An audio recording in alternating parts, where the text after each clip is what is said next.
Muy buenas noches, gracias por la sintonía, gracias por estar allí como cada domingo. Bueno, obviamente hoy no podemos dejar hablar del fútbol porque, bueno, el país estaba prestando la atención a esto. Hay una situación de decepción de lo que fue ese primer partido y la intención de recuperar esperanza para los dos que quedan. Pero bueno, vamos a hablar un poco de eso. No solamente del fútbol como una cuestión técnica, pues ustedes saben que no es lo mío, pero ¿qué supone el fútbol, este fenómeno colectivo, el liderazgo? Bueno, y vamos a hablar con una persona que yo creo simboliza a la selección paraguaya exitosa. Enseguida te voy a contar quién está conmigo en la mesa. Antes, un comentario breve. No puedo dejar de hablar de las cosas que pasan más allá del tema del fútbol. En la semana pasó algo que yo considero muy grave. Y esta es una opinión, obviamente, vos sabés que este espacio es de opinión.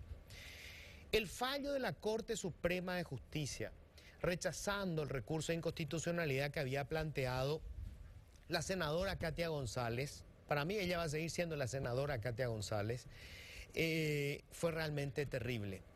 Al rechazar la Corte, porque la Corte tenía la posibilidad de corregir un entuerto.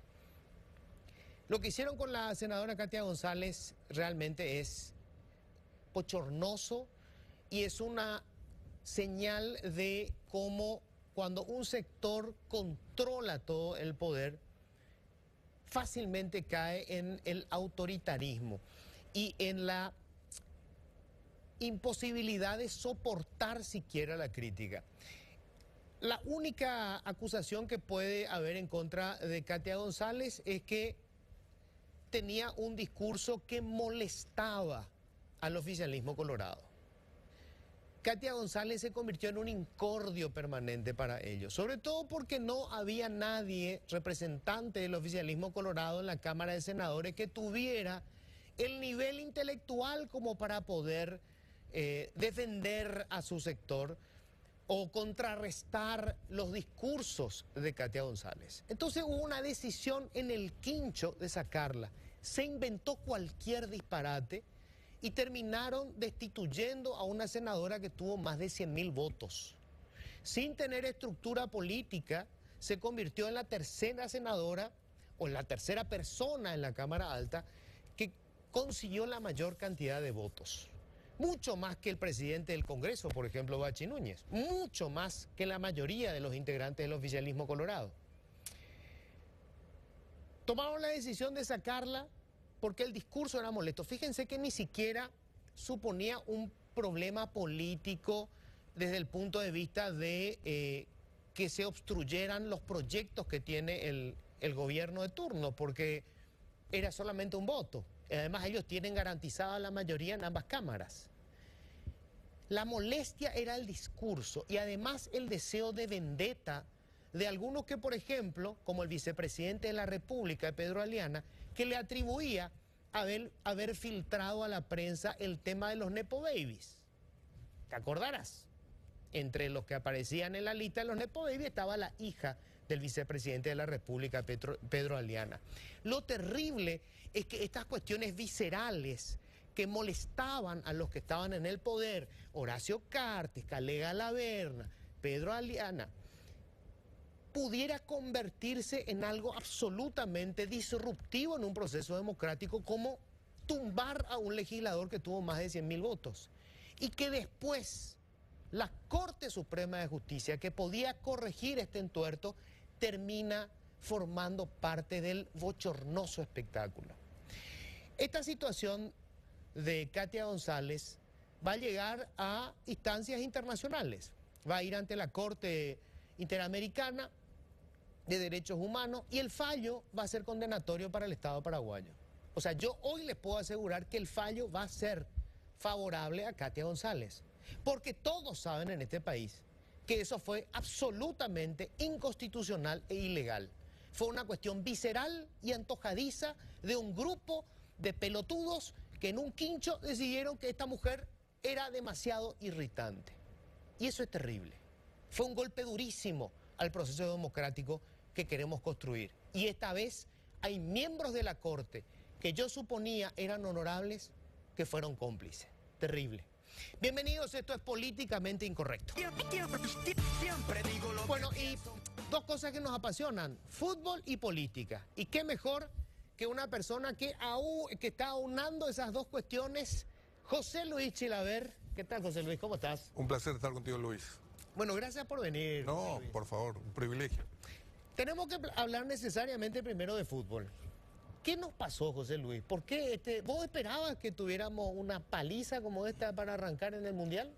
No, primero que tenemos que aclarar de que a nuestra querida gente de Paraguay hay que decirle de que me parece que al pueblo paraguayo le gusta que se le engañe.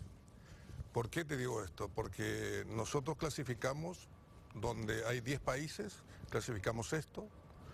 El último era Bolivia, que perdió la clasificación y que en definitiva, viendo las declaraciones del presidente de la APF, Harrison, y el presidente del país, Peña, manifestándole si Alfaro lo podría poner como candidato a presidente del país, le votaría a todo el mundo.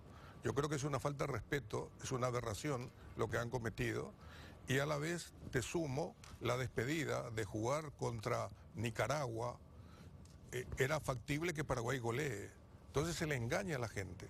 Nosotros en la etapa nuestra, en las elecciones, cuando clasificamos para el Mundial de Francia 98 y 2002, hemos enfrentado a Holanda, en Holanda, a Rumania, en Rumania, de Popescu, de George Hagi, después a Japón, en Tokio, después a Italia. Entonces, para saber dónde están los defectos nuestros. Y después en Francia 98 peleamos de igual a igual a cualquiera. Nosotros nos despedimos con Nicaragua. Entonces la gente cree que hacerle 5 goles a Nicaragua ya éramos campeón del mundo. Entonces el ejemplo patético que nos pasó es simple. Fuimos a enfrentarnos contra aviones de guerra y nosotros llevamos al Super Tucano de Paraguay. Entonces los chicos, y el ejemplo que te doy claramente, el chico Gómez llorando en la conferencia de prensa, te da que emocionalmente estaba mal. Él pensando que el Mundial es fácil y no es nada fácil.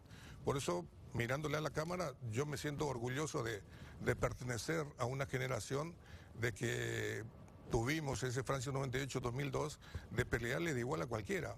Estuvimos así de eliminarle a Francia, el anfitrión. Entonces yo veo que Paraguay hoy está muy limitado y como he visto también declaraciones de mi compañero Denis Caniza, de Sarabia, en este caso la culpa es del técnico Alfaro. ¿Por qué? Uno empieza el partido, tiene que saber leer lo que está proponiendo el rival. Si Estados Unidos ya te empieza a atacar con pelotazos a espalda de los volantes de Paraguay, ya sea por derecha o por izquierda, era muy sencillo. Adelantar las líneas, el volante tenía que cerrar la subida y los defensores tenían que salir más. A Pulisic, por el lado izquierdo, por ejemplo, le dejaban recibir la pelota y nadie le presionaba. Entonces, obviamente falta comunicación, pero es un error del técnico. Y también decirle que a los jugadores les falta comunicación. Resumiendo, para mi forma de ver, hay una palabra clave, el miedo escénico. No es lo mismo jugar una eliminatoria en tu casa o ir a enfrentar a estos fenómenos que muchos dicen, uy, pero Estados Unidos es fácil. No, Estados Unidos hace mucho tiempo que viene progresando, cosa que nosotros en Paraguay involucionamos. Te digo por qué. Todos los técnicos que vinieron anterior a Alfaro jugaban y elegían el sistema que ellos querían implementar. Y nosotros hemos perdido nuestra identidad. Hoy con Alfaro viniendo, Alfaro lo único que hace bien, habla bien, porque el presidente Peña le regala el sable del Mariscal López, entonces le quiere tocar la fibra íntima, pero hoy con la garra, con el sable, no se gana, es trabajo. Tenés que planificar bien el sistema táctico y eso lo tiene que hacer él. Por eso el culpable en este caso es el técnico, no los jugadores. Yo apelo a la rebeldía de los jugadores, que sean agresivos contra Turquía. Hoy, bueno, por lo menos en este caso Australia nos dio una mano derrotándole a Turquía, que en definitiva eso le da vida a Paraguay porque con el 1-0 también ganando Paraguay se acomoda de nuevo. Jugadores de calidad tenemos, lo que sí que tienen que ser agresivos. Ahora, hay una cuestión psicológica ahí, porque lo que siempre recuerdan de tu paso por la selección, Chilaver, es que, bueno, más allá de que eras un arquero excepcional, sobre todo eras un líder en el campo. O sea, allí había falta, allí tenía que haber un líder, alguien que cargue sobre sus espaldas la responsabilidad de generar, digamos, la motivación. Y eso, bueno, supongo se da de manera natural, o sea, nadie te enseña para hacer eso. Hoy no tenemos un líder en el campo. Y es difícil porque viendo el equipo que tenemos, por ejemplo, a mí me duele verle a Almirón correrle al lateral defensivo hasta el área de Paraguay. A mí me encantaría verle a Almirón de 3/4 de cancha del lado izquierdo, robando la pelota, tiene velocidad, tiene buen remate, tiene buenos centros. Todo el mundo le mata a Sanabria. No, Tony Sanabria no rinde, pero pobre hombre, está solo arriba, ninguno por afuera le asiste, él solo no puede hacer nada. Pero ese es el error del técnico, él eligió ese sistema. Entonces, hoy Paraguay debemos recurrir a lo que nosotros sabemos hacer, ser sólido en defensa, agresivo en el medio. Los 4 volantes que puso contra Estados Unidos no hay ningún volante de contención, todos en jugar, todos van pero nadie vuelve. Entonces el fútbol es simple, las 3 líneas, defensa, medio y ataque, debe ser como un acordeón. Las 3 líneas tienen que jugar en 30 metros, así, y a la vez el fútbol es comunicación. O sea que Gil no habla, juega mudo, y el arquero no puede jugar mudo, tiene que acomodar a su defensa. Y todos los problemas que tuvimos por afuera, desbordaban, tiraban el centro atrás, entraban, definían solo. O sea, Gil no es mal arquero, pero juega mudo, y el arquero tiene que hablar. O sea, el arquero tiene que ser una suerte de líder en el sector de la defensa. Y tiene que acomodar tu defensa. Y cuando sale una pelota a la derecha, es muy fácil, se tiene que acomodar. Es el que tiene que ordenar, tiene que mandar. Es el líder porque es el que ve toda la jugada de frente. Pero ¿qué pasa? Volviendo al tema, nosotros llevamos todo en lo emocional. Que parecía que ganándole a Nicaragua 5-0 ya está, basta, no. Mejor recibió un cachetazo, inclusive muchas cosas de burla en las redes sociales hoy en día, pero yo recurro y confío en la calidad de los jugadores que tenemos. Esto se puede corregir. Se puede corregir, pero el técnico debe dejar de lado el discurso, porque el técnico acá en Paraguay dijo claramente, gracias al pueblo paraguayo por la garra, por el amor, que nunca vio en ningún lugar, que le regalaron el sable de Mariscal López, está todo ok. Pero veo la conferencia de prensa después, manifiesta que estuvieron mal físicamente, que no estaban a la altura, pero él tiene su preparador físico, habla mal de él y de su cuerpo técnico. Entonces, acá lo que hay que ordenar es sencillo, no se puede jugar con Sanabria arriba solo, de enganche lo deja Enciso tiene una posición, es el hombre que debe mover en la mitad de la cancha, el hombre que juega. Pero ¿qué pasa? Necesita también que le asista, por eso él recurre a ser un jugador individual, 2, 3 gambetas, pero no puede solo. Entonces hay que dejar que le ayude, por eso siempre digo de que el problema nuestro pasa, no es una cuestión mental, es recuperar otra vez la identidad. ¿Por qué? Tantos técnicos foráneos que tuvimos no quisieron cambiar nuestra identidad, hemos perdido nuestra identidad. Dentro de poco van a venir a pedirnos que no tomemos más tereré. Entonces eso no hay que permitir. Y yo confío en la calidad de los jugadores que tenemos y que le vamos a derrotar a Turquía. Ahora, de Sudáfrica, o sea, de Francia, Sudáfrica, a esta parte, ¿cambió el fútbol en general en el mundo? ¿Es un fútbol distinto? No. Lo que cambió es que lamentablemente muchos técnicos quieren jugar como juegan el equipo de Guardiola, de Mourinho. Y primero, las canchas nuestras no son iguales. Acá en nuestro país, la APF construyó 10 canchas de fútbol de césped sintético, donde juegan nuestros niños. Eso también es un problema que tenemos porque muchos niños de la edad de 12, 13, 15, 17 años tienen rotura de ligamento porque todos los días trabajan en el césped sintético. Dígame, ¿dónde se juega un torneo con césped sintético? En el Mundial no. Entonces, es un problema grave que tenemos, más teniendo en cuenta por qué no se le construyeron de césped natural para que nuestros chicos se acostumbren a poder practicar en un césped como si fuera donde se juega el Mundial. ¿Es diferente jugar en un césped artificial con uno natural? Y es como si fuera a jugar acá en el piso, en el set donde estamos hoy. Entonces todos los días los chicos están en plena etapa de crecimiento, se golpean los tobillos, las rodillas, las caderas, los arqueros si se tiran, los chiquititos se rompen todo. Entonces ese es el problema que tiene. Pero ¿qué pasa? Hoy en día el fútbol se ha hecho comercial. Gracias a Dios que hay un técnico inteligente en el mundo, en este caso Jürgen Klopp, el alemán, que manifestó claramente de que ahora, por ejemplo, en los mundiales te dejan para tomar agua, ¿ok? Y entonces él pensó de que la FIFA se preocupaba por los jugadores.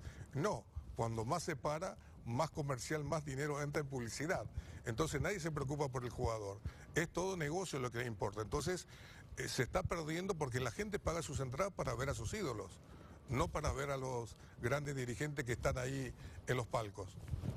¿Te acordás de algún momento en el que la situación era adversa, había que remontar una situación y la cosa pasaba por tener un impacto psicológico? O sea, convencerle a la tropa de que se podía revertir el resultado. ¿Te acordás de una situación así? Sí, claro. El partido que tuvimos contra Eslovenia, con un hombre menos. Lo puedo contar hoy en día porque estamos con 10 hombres y nos quedaba el segundo tiempo. Y le dije a Maldini y a su ayudante que abandonase el vestuario. Y me dice, ¿me lo comando yo? No, no, no. Espera fuera un momento. Y faltaba 5 minutos para salir. Y cerré la puerta y nos quedamos solo los jugadores. Hablé claro con los jugadores, le dije, mira, cambiemos todo el sistema porque así quedamos fuera. Entonces Arce se adelantó más en la mitad de la cancha, como con Denis Caniza, y apostamos directamente a arriesgar, y jugaba prácticamente de líbero, y realmente los compañeros se comportaron de una manera excelente, hicimos un gran trabajo. Ese día fue el famoso partido donde Maldini no le quería dejar entrar a Nelson Cuevas, y el cambio lo hizo el doctor Porfirio Benítez Musa junto con el preparador físico Macaya. Le grito y le digo, métanlo a Cuevas, porque los eslovenos eran todos grandotes. Y Nelson estaba en su mejor momento, era rápido, goleador, y nosotros buscamos para los tiros libres. Estábamos perdiendo 1-0 y teníamos a Chiqui Arce, que era un especialista también, y estaba yo también para poder patear tiros libres del borde del área. Y bueno, Jorge Campos hizo un gol espectacular, el 1-1, con 10 hombres nosotros, y nos atacaban, y los eslovenos abrían la cancha, nosotros nos encerramos y salíamos rápido contraataque. Hasta que se hizo el cambio, entró Nelson, y hizo una diablura ahí, el 2-1, después hizo el tercero, fue espectacular, y le dije a los compañeros, ya estamos clasificados, todo guardado atrás, tranquilo. Le decía, y aparte tenemos una herramienta terrible que nosotros podemos usar siempre en el fútbol, el guaraní. Le dije, a nivel yo jugaba a ver la vaca pipopó, le decía. Entonces los eslovenos escuchaban, no entendían nada. Entonces jugamos un sistema que siempre recuerdo a un técnico que tuve en Luqueño, don Carlos Arce, que siempre lo daba en guaraní. Y él decía, para cerrar el partido, usemos el sistema limpia parabrisa, que era tener 4 defensores así y 5 volantes. Entonces si la jugada iba para acá, iban los volantes acá. Entonces era imposible que te penetren, tiene que ser muy rápido y tener genio como Messi para que te rompa una barrera así. Y le ganamos muy bien a Eslovenia. Y realmente fue espectacular, porque con 10 hombres derrotar en un mundial a un equipo no es fácil. Lo que volvemos al tema de la actualidad. Vos me dirás, ¿cambiaron? Hoy en día le dan mayor importancia a lo físico que a lo técnico, que también es una cosa interesante. Pero este equipo de Paraguay tiene una cosa fundamental que debe aprovechar, es el juego aéreo. Tenemos hombres como Alderete, Gómez, el mismo caso de Sanabria, Sosa, Ábalos, que va muy bien con el juego aéreo, el mismo caso del chico de Gómez en la mitad de la cancha. O sea, tenemos jugadores para poder soñar, derrotarle a Turquía y bueno, quedarnos en buena posición. ¿Vos pondrías a los mismos jugadores en este partido ante Turquía? No, yo pondría 2 volantes de contención y los 2 volantes por afuera. Uno sería Enciso por derecha, Almirón por izquierda. Entonces dejaría al chico Gómez que se vaya, pero uno se quede fijo. Porque ese es el problema que tiene Paraguay. Se van todos, pero no vuelven. Y cuando lo encaran directamente a los centrales. Por eso los centrales están perdidos, por eso el espacio que tienen de 10 metros que no pueden cerrar. Por eso es Bobadilla, llega tarde, viene corriendo cuando ya le superó la pelota y le hizo el gol en contra. O sea, también tuvo mala suerte. ¿Hace cambio en el arco? Y ese es en el día a día. O sea, yo siempre manifesté, yo hace 7 meses dije claramente que el arquero que deberían nacionalizarlo era Olveira de Olimpia. Y me criticaron duramente todos, diciendo que yo estaba equivocado. Pero Olveira está acostumbrado a jugar partidos de este tipo, con mucha responsabilidad. Atajar en el Olimpia no es fácil, salió campeón con Olimpia siempre, pero hoy en día yo lo pondría a él. Yo recuerdo hasta ahora, José Luis, una crónica que creo que apareció en la revista Olé, el periódico Olé, se llamaba El Hombre de Negro. Y era una crónica de aquel gol que le hiciste a Argentina, que terminó con un empate en Buenos Aires. Sí. Y que además habías anunciado que le ibas a hacer un gol. Bueno, ahí tocaste un tema clave. Hoy los chicos tienen un centro de alto rendimiento en Ipané. Es un hotel 7 estrellas, no 5 estrellas. Nosotros, ese partido que hablabas, nosotros entrenamos en Gloria, donde Naput tenía su lugar, donde no había vestuarios. Nos cambiamos en el auto. Y ahí vino un periodista argentino y dice, estos son los rivales nuestros, ni vestuarios tienen para cambiarse. Entonces yo le retruco y le digo, igual no teniendo vestuario, le voy a marcar un gol a Argentina y vamos a ganar. Y ahí empezó toda la historia. Sí, no, el relato era fantástico porque yo recuerdo aquel partido cuando tiro libre, se anuncia el tiro libre y vos empezás a avanzar desde el arco y enmudece ese estadio, que era el 99% eran todos argentinos. No, la sensación, Luis, fue espectacular porque el estadio, como bien lo dijiste, quedó mudo. Sí. Y yo me cruzo con Rivarola pasando 3/4 de cancha de la Argentina y me dice, Catalino, Chila, Mombuire Tereío, me dice. Y le digo yo, quédate tranquilo, anda, ponete al lado de la barrera. Y le puse con Aristide Roja y le dije, por eso la herramienta fundamental que deben usar los muchachos contra Turquía es el guaraní, donde tiene que tirar, por ejemplo, la pelota a primer poste. Que vaya al primer poste, el turco no va a saber nada. Entonces ya tanto Gómez, Alderete y compañía saben dónde va a ir a caer la pelota. Y le dije, Tapejó peca la pelota a media altura, J. Ginás, Tapejó peca la rebote. Y la finalidad era que le pegue y que Burgos dé rebote. Y le pica mal, fue perfecto. Y clasificamos al Mundial de Francia 98. Y como anécdota, te cuento también de que cuando yo salgo y llego a la mitad de la cancha, Carpellani, el técnico nuestro, el brasileño, me grita, Chila, al arco, me dice. Entonces le dije así, cerré la boca y me voy. Cuando ya tomaste una decisión y sos un líder, no podés cambiar. Vos ya tenés decidido lo que tenés que hacer. Me pasó lo mismo contra Colombia en Colombia. Ganamos 1-0, minuto 92, el árbitro argentino me dice, Chila, a ver, no arriesgué, ya termina el partido. Y le digo, usted cuénteme los pasos.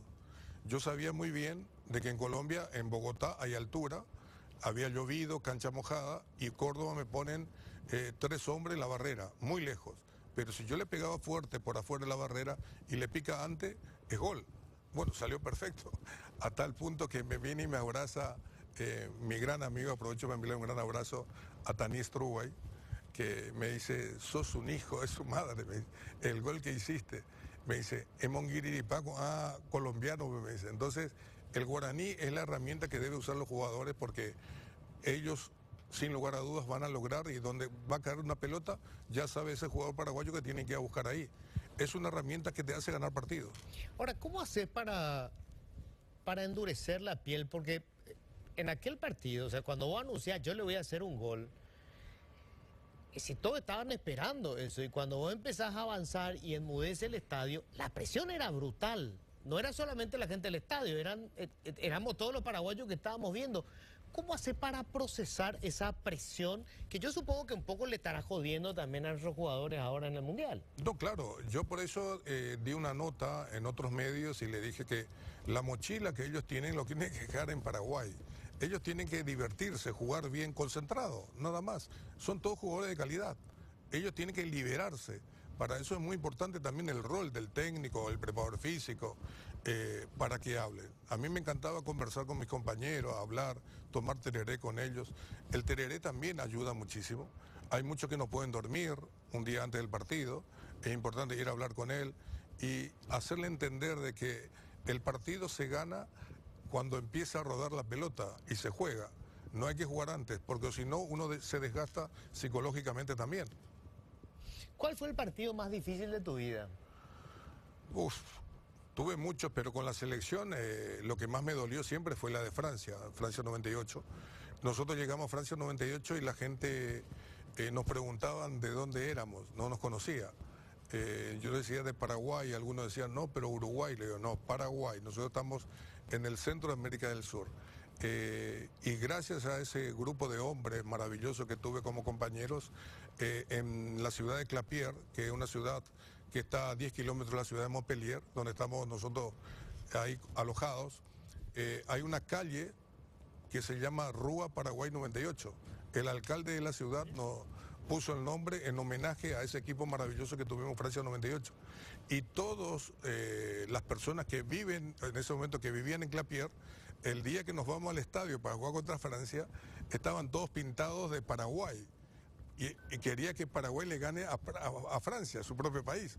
O sea, el cariño que nos tomó a nosotros. Entonces, todas esas cosas, la gente, nuestros jugadores hoy que están ahí en Estados Unidos, tienen que saber de que todo un país está con ustedes. Ustedes tienen que dejar de lado toda esa responsabilidad, en ese caso que tienen ese peso, y jueguen libremente, diviértanse. Yaguataparago, mi turco ari.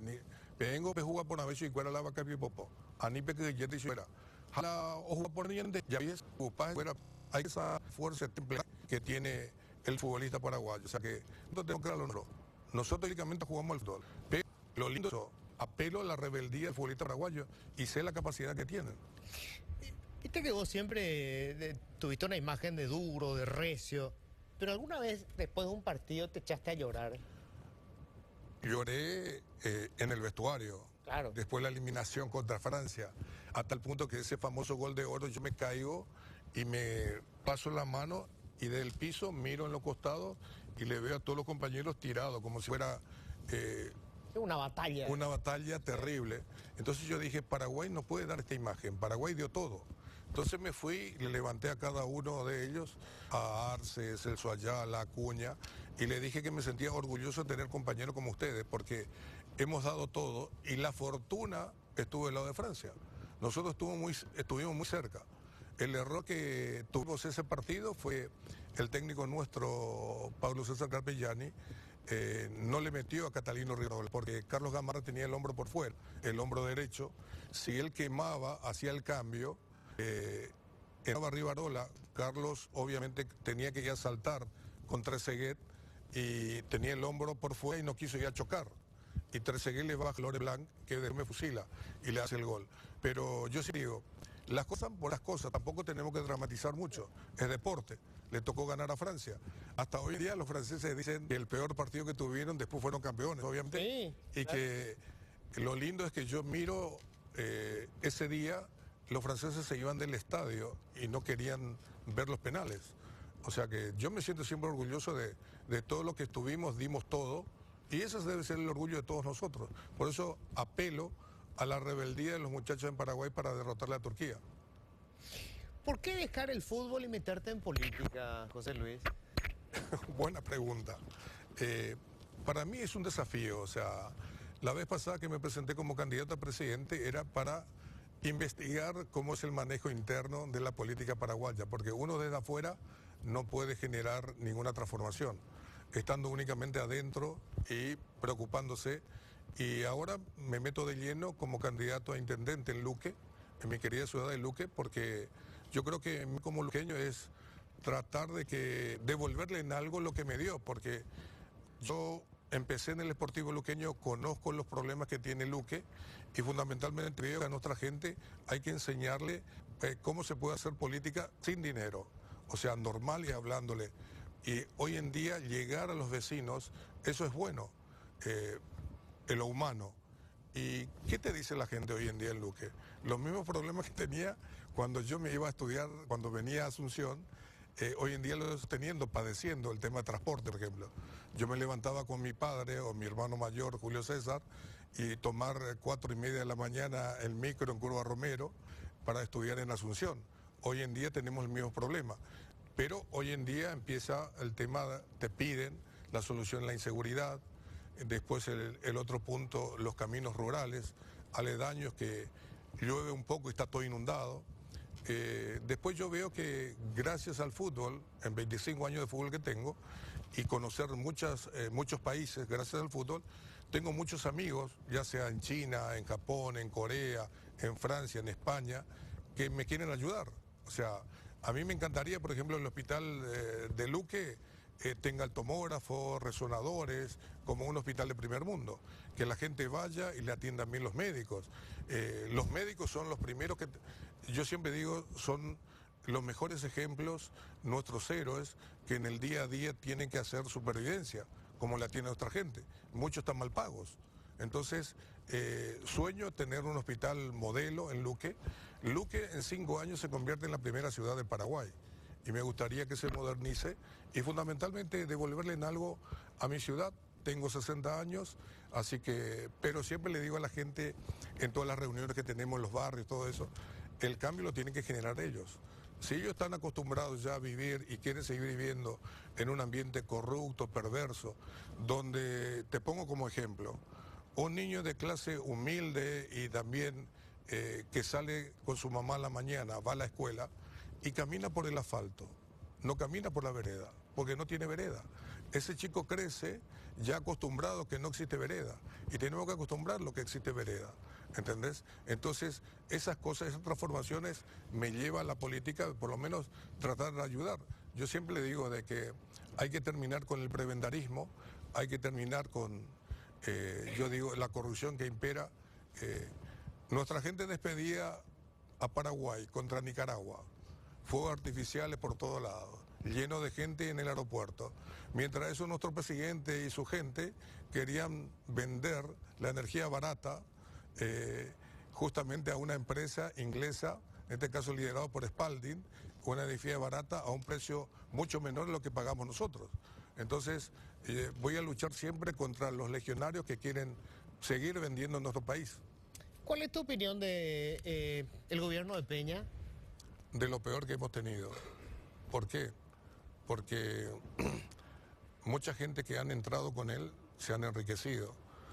Yo le desafío a todos los que están para mostrar el patrimonio que tienen cada uno de ellos y yo mostrar el mío. Yo jugué 25 años al fútbol y le puedo mostrar tranquilamente. Me duele que personas que no están preparadas ganen, no sé, 160, 140 millones de guaraníes y los médicos ganen, no sé, 2 millones, 3 millones. El ejemplo, hace poco he visto al director, en este caso el presidente, a Isaías Fretes, que es una gran persona que está al frente de IPS, y le pregunta a una señora de la limpieza y que le dice el monto que le gana y figura otro número.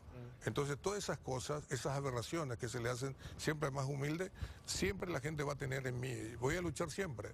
Por eso yo en el fútbol no tengo espacio dentro de la APF ni en la Conmebol. Te escuché al comienzo del programa manifestando de que Katia González va a ganar el juicio en la Corte Interamericana. Y es así, porque yo también pasé lo mismo con Alejandro Domínguez, que me hizo una denuncia por difamación, injuria y calumnias. Yo presenté todas pruebas con testigos y a mí me enjuician por difamación y sobreseído por calumnia e injuria. Entonces yo también recurrí a la Corte Interamericana.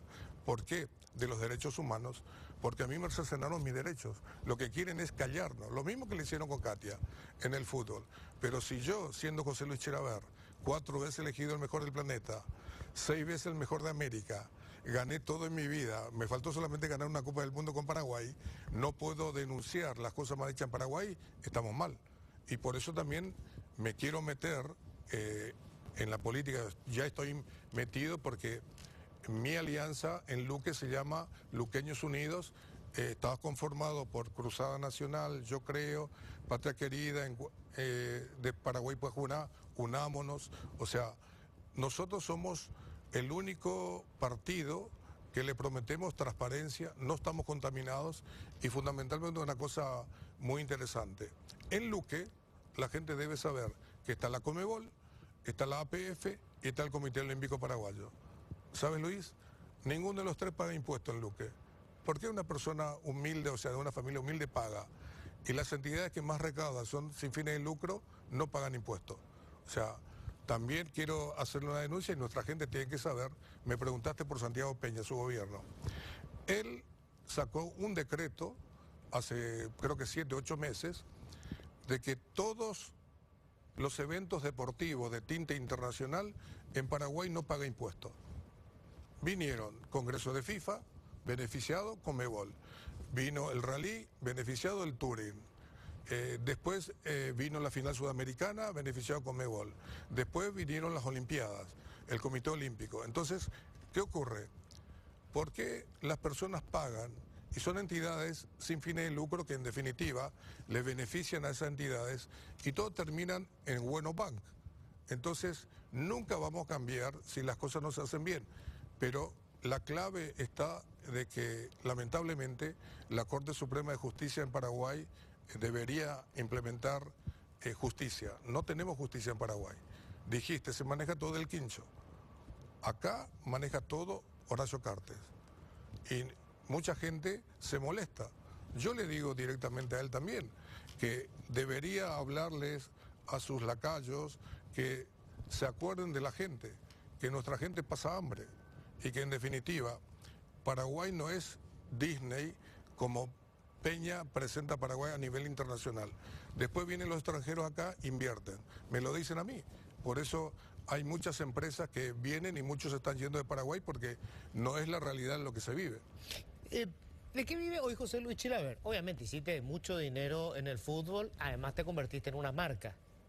Yo tengo muchas inversiones en Estados Unidos, en Argentina, acá también. Acá tengo 2 empresas que funcionan a la perfección y que también la mayoría de mis inversiones fueron en inmuebles. Así que vivo tranquilo, bien, sin problema. Pero realmente... Tenés muy buenas relaciones comerciales con países del Asia. Sí. Con China incluso, ¿no? Sí, bueno, uno de los trabajos que más hago es vender commodities, vender azúcar, carne vacuna para China, desde el mercado de Argentina, el mismo caso de Brasil, tema de azúcar, pero gracias al fútbol. Todos esos beneficios... Con los contactos que hiciste durante... El fútbol te hace hace abrir puertas, es fundamental, es clave, pero también la credibilidad que uno tiene, porque es fundamental para poder trabajar bien. ¿Tenés marcas con tu nombre? Sí, tengo la marca del Bulldog, tengo registrado, es una marca registrada y hace poco hicimos un comercial con estos chicos maravillosos de Caguazú, que son Caraicolaya Saturnina, que habla todo en guaraní. O sea, a mí también me sirve hablar en guaraní, me ayuda ahora que en la política a hablar con otra gente. Y gusto en la guaraní me endiegüera. José Luis, y tu caso es bastante atípico porque pocas veces es un arquero el que se convierte en una estrella del fútbol. Sí, claro. Pero yo me jacto de decir de que lamentablemente lo hemos perdido a una persona que quería muchísimo. Mi padre siempre nos inculcó de que en la vida uno se tiene que proponer y trabajar duro y hacerlo todo al 100%.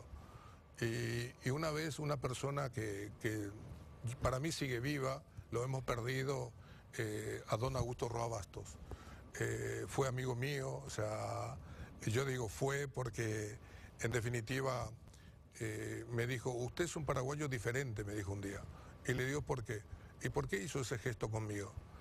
Una vez él, el año, creo que fue en 94, el mejor momento mío en Vélez Sarsfield, tuvo un problema del corazón, lo hospitalizaron en Favaloro y no podía salir hace una semana, estaba ahí, alguien se tenía que hacer cargo de la operación y me llevan a mi casa, atienden a mi esposa y le cuentan los problemas que tenía y era una deuda alta. Entonces, como yo lo conocía, le dije a mi esposa, anda, hacete cargo y punto, dale un beso y después que lo voy a visitar en Paraguay. Y bueno, pero no le dijo nada. Bueno, di el partido que dio, o sea, 3 días antes del partido que le ganamos a Brasil, acá 2-1 con gol de Campito, me llama y me dice, José Luis, ¿cómo estás? Va el aporte. A usted tenía son en 10, me dice en guaraní. Yo a tu le dije, orere tango, Ginaro, orengo 15, no, Gina, esta idea de cuál hace nieto cuera, me dice. Entonces, yo a tú le dije, no hay problema. Entonces, comí un asado, mesa larga, y para mí era un privilegio que Roa Bastos, Premio Cervantes, orgullo para todos los paraguayos. Y llega y venía con una bolsita en la mano. Y estaba don Oscar Federico Avente con él, amigo también del doctor Porfirio Benítez Musa, y nos sentamos, comíamos, estamos comiendo el asado y me dice, va a ya pues eres la ya pues Argentina, ¿ve? Y yo le miro y le digo, si una ya pues va a ver la área seina, le digo. Y me dice, no, digo, es para hacer la operación, me dice. Entonces don Oscar Federico Avente me mira y me dice, yo ya le conté que vos sos su papá, nuevo, joven. Y le digo, es el orgullo que usted esté vivo para todos nosotros y para mí que he perdido a mi padre, le digo que usted esté vivo. Es un orgullo para todos los paraguayos, no para mí solo. Entonces, y ahí me dijo, usted es un paraguayo diferente y no cambie nunca. Por eso mis valores no tienen precio, o sea, yo continúo siempre siendo el mismo. Algunos, lamentablemente en nuestro país, decirle las cosas de frente al paraguayo molesta, no le gusta, pese ante boigo.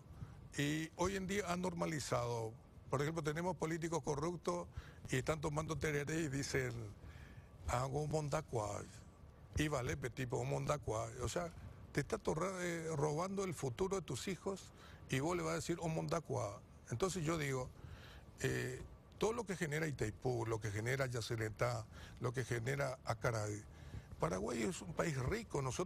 Yo he recorrido el mundo y si esta gente, que si dejan de robar, no sé, 10 o 20% y lo vuelca al pueblo, viviríamos en un país de maravilla. Porque nuestra gente, ¿qué es lo que quiere? Busca trabajar. Uno, el paraguayo quiere tener dinero, el fin de semana disfrutar con su familia y listo, estar cómodo. Pero realmente el ejemplo tiene que nacer de arriba. Lamentablemente hoy los de arriba están todos podridos.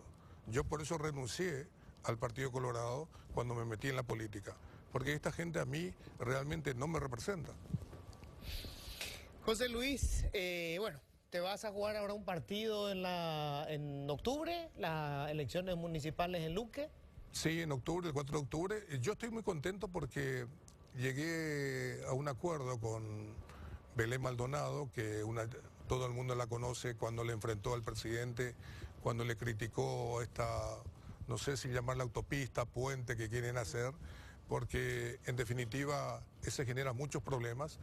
Y también quiero aprovechar el espacio que me da Luis para decirle al presidente Peña y a su gente del Ministerio de Obras Públicas de que estudien bien y paren la construcción de esa autopista o puente, lo que quieran hacer, porque realmente ellos tienen la idea de destruir la estación de tren de Luque y también de Areguá. Y eso es inadmisible, porque es la historia, la rica historia de nuestro país, y realmente van a cometer una atrocidad y que en definitiva no toda la vida es transformar. Hay otra forma de poder trabajar. Si quieren poner, hagan un tren de cercanías, pero la autopista ahí, el trazo que han hecho, le va a traer muchos problemas al Paraguay, más a los vecinos también. Y otra cosa fundamental, estudios hechos por ingenieros y arquitectos también, obviamente, si donde va a pasar la autopista o el puente que quieren hacer, va a tapar el caudal que va obviamente a drenar después el agua en el lago de San Bernardino. San Bernardino, entonces, si la construcción va adelante, va a estar sin agua dentro de muy poco, y también la gente de Luque. O sea que hay que estudiarlo bien y no hacerlo a dedo y darle a la empresa amiga nada más para ejecutar esa obra. Y a la vez también lo hago público, tanto al presidente Peña y a su hermano, sepan muy bien de que todo se sabe, todo lo que hay en Emiratos Árabes, las cuentas, todo eso, de que en definitiva también el pueblo paraguayo se cansó, y que sepan saber de que de un día para otro no se puede ser rico. Yo jugué 25 años al fútbol y le desafío que muestre su declaración jurada para todo cómo ha hecho el dinero. Porque usted, cuando yo me presenté ser presidente, candidato a presidente, dijo claramente de que usted era pobre y hoy en día es millonario. De dónde trabajó, de dónde generó el dinero, se puede saber, la gente lo pide. José Luis, muchísimas gracias. No, gracias Luis por el espacio. Tenemos que hacer una pausa. Cuando volvamos, tenemos un informe especial estuvimos en lo que era Tacumbú, ¿verdad?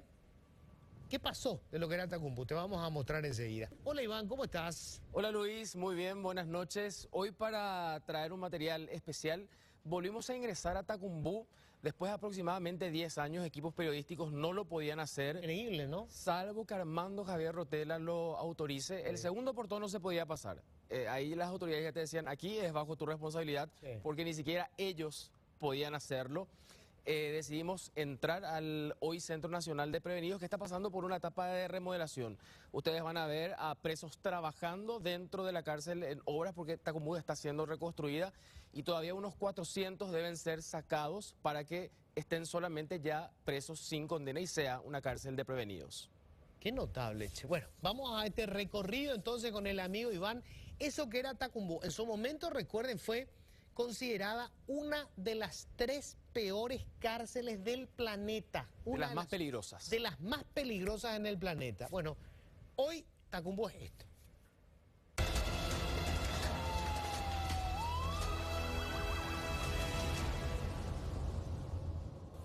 Creada hace 70 años, la Penitenciaría Nacional de Tacumbú estuvo gobernada por mucho tiempo por grupos criminales. Hoy, el Centro Nacional de Prevenidos alberga a poco más de 1.600 reclusos. Hoy volvemos a ingresar a la cárcel para verificar quién manda actualmente en Tacumbú.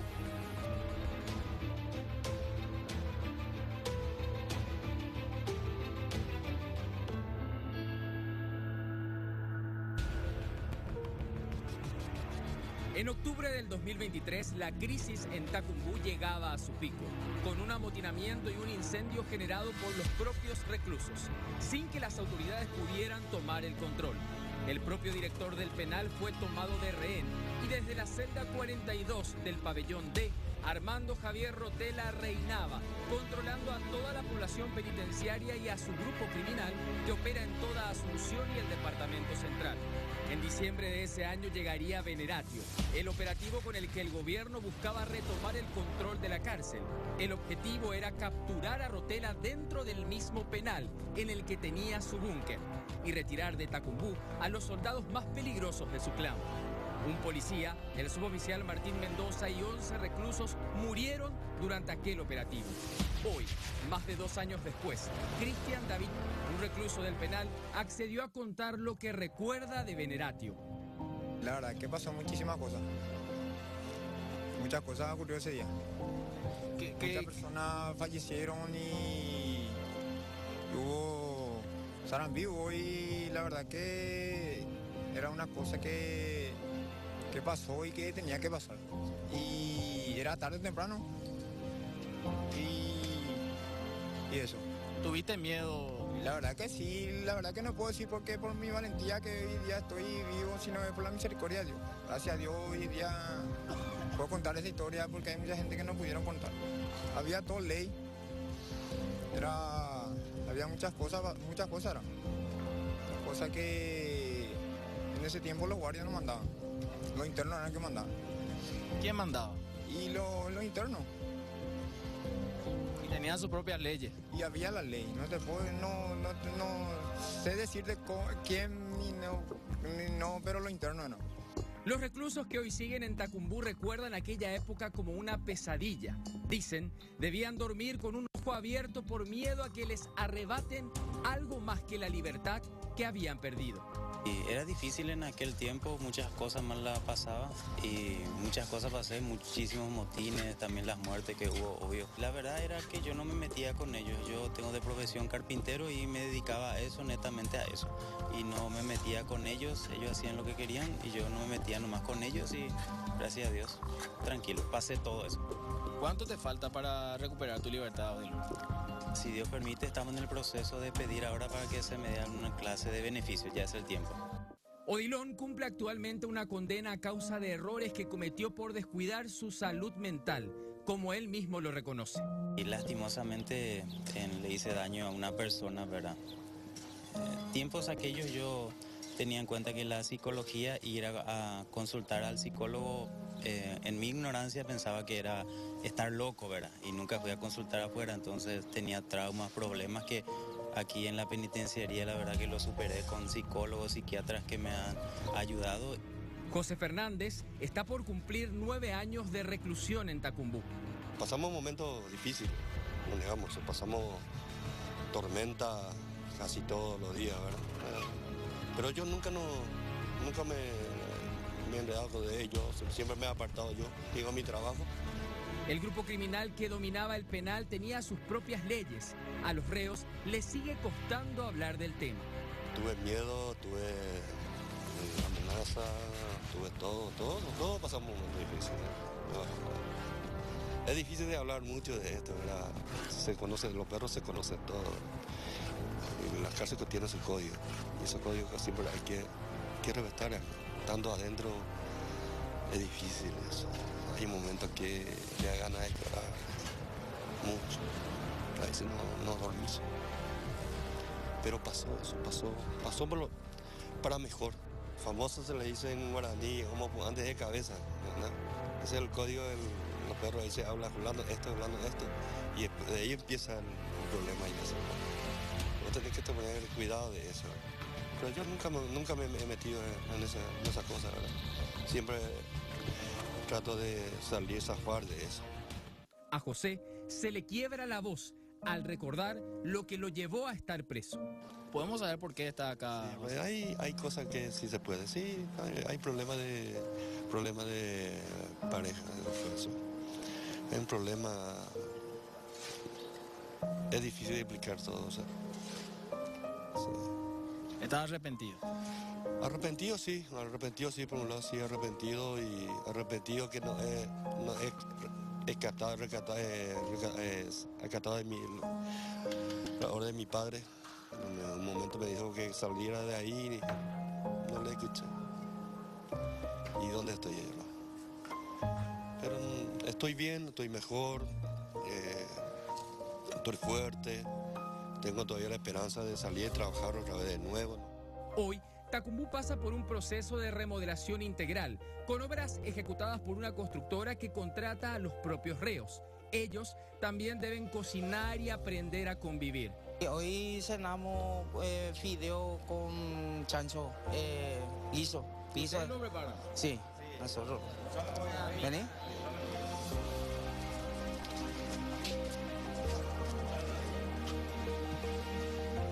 Este es nuestro... El menú de esta noche. De esta noche, sí. Este es para la cena para los muchachos. ¿Cuánto tienen que comer acá, Roberto? Y 300 ahí los pasilleros. Y después los pabellones, aparte más 26 pabellones. Y a todos les tiene que llevar bien la comida. Claro, tenemos que alcanzar todo. El pabellón en el que Armando Rotella tenía su búnker está siendo remodelado, pero en las paredes quedaron grabadas inscripciones que marcan el sitio desde donde el líder criminal operaba. Celda 42, pabellón D, el lugar desde donde Armando Javier Rotella controlaba la Penitenciaría Nacional de Tacumbú. El nuevo Centro Nacional de Prevenidos busca convertirse en un sitio para que reos sin condena sigan su proceso, dejando atrás al viejo Tacumbú. Unos años atrás, donde Tacumbú llegó a tener casi 4.000 personas privadas de libertad. Estamos hablando de un centro de privación de libertad que tiene una capacidad para 1.530 personas. Entonces, en ese contexto era imposible que los programas de reinserción realmente surjan el efecto que uno necesita para la sociedad, para tener realmente índices de reincidencia bajos, para evitar que justamente las organizaciones criminales hagan captación de nuevos recursos humanos. Así está hoy el penal de Tacumbú, siguiendo un proceso de transformación y a la espera de que unos 400 reos más sean trasladados, para dejar atrás el hacinamiento y el recuerdo de haber sido una de las cárceles más peligrosas del mundo.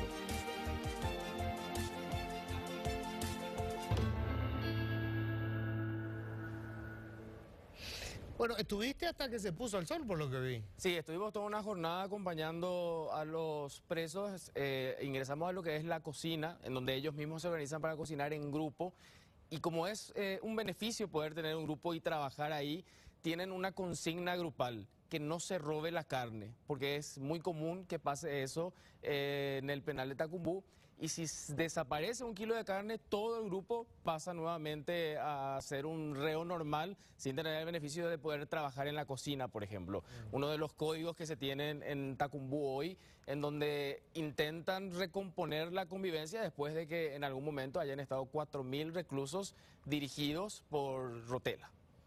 Bueno, hay aparentemente un progresivo avance desde el Estado en el manejo de la penitenciaría. O sea, que es bueno saberlo. O sea, Claro. también aquello que funciona hay que decirlo, ¿no? Claro, definitivamente. Antes era impensable que hagamos el recorrido que hicimos esta vez. La reinserción es posible, todavía hay que trabajar en eso. Hablamos con algunos reclusos, vamos a compartir a lo largo de esta semana historias de artesanos, gente que ya tiene un trabajo estando en Tacumbú, en los servicios informativos de Telefuturo, para poder conocer un poco más las historias que hoy se tienen en el Centro Nacional de Prevenidos. Ese es el nombre porque el objetivo es que allí queden solamente reclusos sin condena. ¿Qué impresión te generó? ¿Había miedo? Eso, porque antes te metías ahí y es más, digamos, lo hacías por tu propia cuenta, porque a veces hasta las propias autoridades penitenciarias te decían, hermano, si cruzas la línea acá, ya es una cuestión tuya. Después de haber estado en noches de amotinamiento en donde parecía que se venía la noche, vale la redundancia, realmente salimos sorprendidos de Tacumbú, no esperábamos llegar hasta donde llegamos porque fuimos hasta el lugar en donde Rotela controlaba el pabellón y estamos notando de que eso está mejorando. Todavía falta, sí, hay como 400 que deben ser trasladados y hay que ver cómo están las otras cárceles en el interior del país. Tacumbú definitivamente era la peor, pero hay otras que todavía tienen un hacinamiento importante sí. en el interior. Coronel Oviedo, Misiones. ¿Hoy cuántos reclusos tiene Tacumbú? Son 1.600 aproximadamente. ¿Y eso es un lugar para cuántas personas? Y allí tienen que salir 400 aproximadamente para que sea un lugar ordenado. Ligeramente racional. De haber estado más de 4.000 es bastante porque no hay capacidad para esa cantidad definitivamente. Bueno, Iván, fantástico. Vamos a estar viendo entonces los servicios informativos de Telefuturo, más de las historias que pudiste recoger allí. Tuvimos una jornada larga y tenemos más que compartir, así que en los noticieros de Telefuturo esta semana compartimos más sobre Tacumbú. Bueno, estamos nosotros cerrando el programa. Bueno, los ánimos están por el piso, pero hay que levantar esto. Quedan todavía 2 partidos. Es solo fútbol, dicen algunos, pero convengamos que pocas cosas nos une como colectividad como el fútbol. Así que bueno, crucemos los dedos porque las cosas mejoren. Yo no voy a robarles más tiempo, lo voy a dejar con el mejor equipo de la televisión para discutir qué pasó en este partido y qué nos deparan los próximos 2. Que tengan todos un feliz resto de jornada. Chao.